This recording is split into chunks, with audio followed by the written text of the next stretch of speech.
महाभारत काल में कुछ ऐसी प्रभावशाली महिलाएं थीं जिनकी प्रेम कहानी ने महाभारत के युद्ध को जन्म दिया और साथ ही महाभारत के युद्ध के परिणाम को भी प्रभावित किया। नमस्कार, मेरे चैनल हिस्ट्री एंड मैथोलॉजी में आप सबका स्वागत है। आज हम बात करेंगे महाभारत काल की कुछ प्रभावशाली महिलाओं के प्रेम प्रसंगों के बारे में। लेकिन इसके पहले यदि आप मेरे चैनल को सब्सक्राइब नहीं किए तो सब्सक्राइब कर लीजिए और बेल आइकन को भी क्लिक कर लीजिए ताकि आगे आने वाले वीडियोस के नोटिफिकेशन आपको मिलता रहे। महाभारत काल के प्रेम प्रसंग की चर्चा करते समय सबसे पहले जिसका नाम आता है वो है सत्यवती। सत्यवती एक मत्स्य कन्या थी। उसके पिता नाव द्वारा लोगों को नदी का पार कराने का काम किया करते थे और सत्यवती इसी काम में अपने पिता की मदद किया करती थी। एक बार ऋषि पराशर सत्यवती के नाव में सवार होकर नदी पार किए थे। वे सत्यवती की सुंदरता पर मोहित हो गए और उससे प्रेम कर बैठे। सत्यवती को पराशर ऋषि से एक पुत्र प्राप्त हुआ जो बाद में जाकर वेद व्यास कहलाया, जिसने भारत के महान काव्य महाभारत की रचना की। बाद में ऋषि पराशर पुत्र जन्म के बाद सत्यवती को वापस वर्जिन होने का आशीर्वाद दिए और सत्यवती को छोड़कर चले गए और सत्यवती वापस कुंवारी हो गई, ऐसा माना जाता है। इसी सत्यवती से हस्तिनापुर के राजा शांतनु की बाद में शादी हुई थी। एक बार राजा शांतनु जंगल में आए थे और उन्हें नदी पार करने की जरूरत थी। वे सत्यवती के नाव में सवार हुए। सत्यवती की सुंदरता पर मोहित होकर राजा शांतनु सत्यवती से प्रेम कर बैठे। उन्होंने सत्यवती के सामने विवाह का प्रस्ताव रखा, लेकिन इस विवाह के लिए सत्यवती की एक शर्त थी कि उसके और शांतनु से होने वाला पुत्र ही गद्दी पर बैठेगा। राजा शांतनु का पहले से ही एक पुत्र था जो इतिहास में भीष्म पितामह के नाम से प्रसिद्ध है।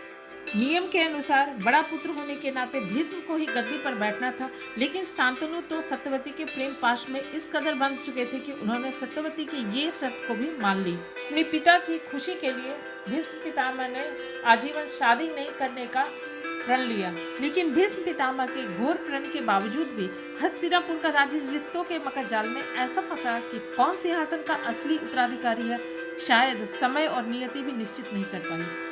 और इसका अंत महाभारत के महाविनाशक युद्ध से हुआ। उलूपी और अर्जुन की प्रेम कहानी से शायद बहुत कम लोग अवगत होंगे क्योंकि इसकी चर्चा बहुत कम हुई है।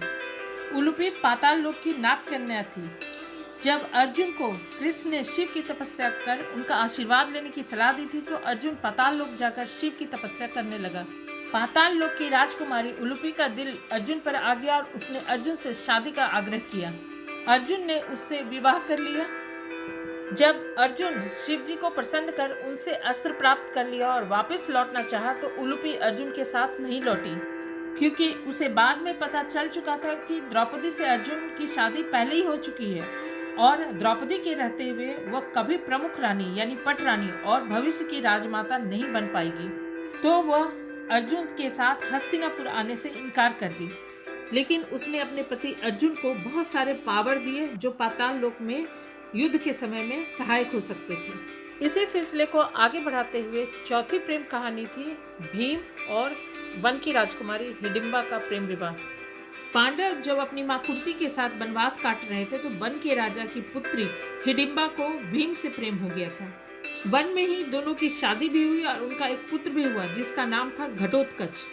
घटोत्कच के जन्म के बाद भीम अपने अन्य भाई और मां के साथ वनवास काटने के लिए आगे बढ़ गए और हिडिंबा अपने पुत्र के साथ वन में ही रह गई। आपको पता ही होगा कि कर्ण को राजा इंद्र ने कवच कुंडल के बदले एक अमोघ अस्त्र दिया था। इसे कर्ण अर्जुन को मारने के लिए संजो कर रखा था, लेकिन भीम पुत्र घटोत्कच के युद्ध में भयानक संहार को देखकर कर्ण को वो अमोघ अस्त्र घटोत्कच पर ही चलाना पड़ा था, जिससे अर्जुन बच गया और महाभारत का परिणाम पांडवों के विजय के रूप में परिणत हो गया। एक और प्रेम कहानी जिसकी चर्चा होनी बहुत जरूरी है क्योंकि महाभारत के युद्ध के परिणाम को ये प्रेम कहानी भी काफी हद तक प्रभावित की थी, वो थी अर्जुन और सुभद्रा की प्रेम कहानी।